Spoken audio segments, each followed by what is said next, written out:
ఎక్కడో బియ్యం పండేయి. ఎవరి అనుగ్రహంతో భూమి పండించింది? ఆ పండించినటువంటి ధాన్యం నీ ఇంటికి వచ్చింది. వచ్చిందంటే నువ్వు కొంత డబ్బు పెట్టి కొన్నావా లేదా?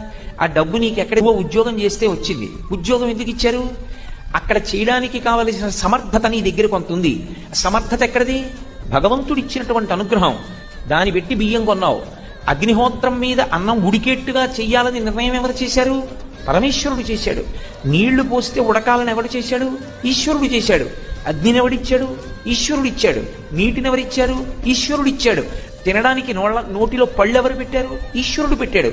రుచి తెలుసుకోవడానికి నాలుక ఎవరు పెట్టారు? ఈశ్వరుడు పెట్టాడు. ఈ కంఠంలోంచి జారి కడుపులోకి వెళ్ళిపోతే పప్పు, కూర, పులుసు, పచ్చడి, పులిహార, చక్కెర పొంగలి, పెరుగు అన్నీ కలిసిపోతాయి. కానీ ఇన్నీ కలిసిపోయిన పదార్థాన్ని లోపల ఎవరు పచనం చేస్తున్నారు? పరమేశ్వరుడు పచనం చేస్తున్నాడు. శక్తిగా మారుస్తున్నాడు. ఓ మనసా, ఆయన కదూ ఇవాళ ఈ కంచంలో అన్నం